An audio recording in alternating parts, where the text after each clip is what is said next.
പിണറായി സർക്കാരിനേക്കാൾ സാമ്പത്തിക ധൂർത്തുമായി സതീശൻ സർക്കാർ. മുഖ്യമന്ത്രിക്കായി പ്രത്യേക അഭിഭാഷകനെ നിയമിച്ചതിൽ പ്രതിഷേധം പുകയുന്നു.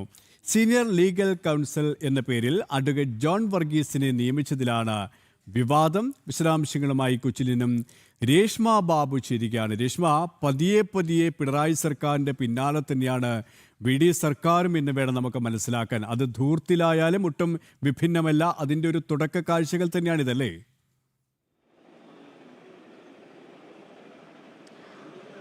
അതെ സുരേഷ്, പിണറായിയേക്കാൾ കൂടുതൽ ദൂരത്തിലേക്ക് വി.ഡി. സതീശൻ സർക്കാർ പോകുകയാണ്. അതിന്റെ ഉദാഹരണങ്ങൾ തന്നെയാണ് ഇപ്പോൾ പുറത്തു വരുന്നത്.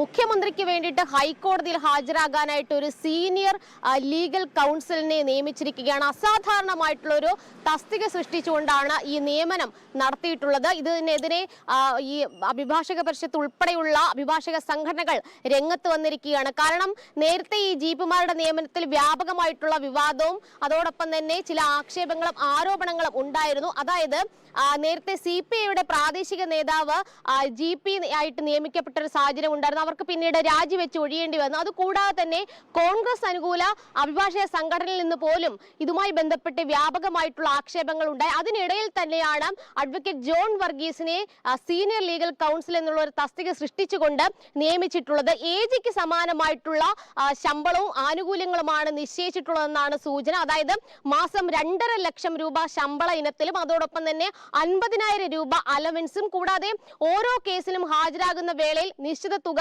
വേറെയും നിശ്ചയിച്ചിട്ടുണ്ട്. എന്തായാലും ഇതിൽ വ്യാപകമായിട്ടുള്ള വിമർശനം അഭിഭാഷക സംഘടനകളുടെ ഭാഗത്തുനിന്ന് ഉണ്ടായിരിക്കുകയാണ്. കാരണം നേരത്തെ പിണറായി സർക്കാരിനെതിരെ സാമ്പത്തിക ധൂർത്ത് എന്നുള്ള ഒരു ആക്ഷേപം ഉന്നയിച്ച വ്യക്തിയാണ് വി.ഡി. സതീശൻ. അതേ സർക്കാർ തന്നെ വി.ഡി. സതീശൻ അധികാരം ഏറ്റെടുത്ത ശേഷം കൂടുതലായിട്ട് GP നിയമനങ്ങൾ ഉണ്ടായി. അതുകൂടാതെ തന്നെ അസാധാരണമായിട്ടുള്ള തസ്തികകൾ സൃഷ്ടിക്കപ്പെട്ടു. ഇതിലാണ് വിമർശനങ്ങൾ ഉണ്ടായിരിക്കുന്നത്. എന്തായാലും AGയും AAG അടക്കം നിരവധി സീനിയർ ആയിട്ടുള്ള അഭിഭാഷകർ സർക്കാരിന് വേണ്ടിയിട്ട് നിയമോപദേശം നൽകാനും ഹാജരാകാനുമായിട്ടുണ്ട്. AG ആണ് സർക്കാരിന് നിയമോപദേശം നൽകുന്നത്. അതിനപ്പുറത്തേക്ക് മറ്റൊരു തസ്തിക സൃഷ്ടിക്കേണ്ട സാഹചര്യം എന്താണ്, ഇതിന്റെ പശ്ചാത്തലം എന്താണ്, ഇതുൾപ്പെടെയുള്ള ചോദ്യങ്ങൾക്ക് വിശദമായിട്ടുള്ള മറുപടി നൽകാനായിട്ട് ഇപ്പോഴും സർക്കാരിനോ വി.ഡി. സതീശനോ സാധിച്ചിട്ടില്ല. എന്തായാലും അഭിഭാഷക പരിഷത്ത് ഉൾപ്പെടെയുള്ള സംഘടനകൾ ഇതിനെതിരെ രംഗത്ത് വന്നിരിക്കുകയാണ്.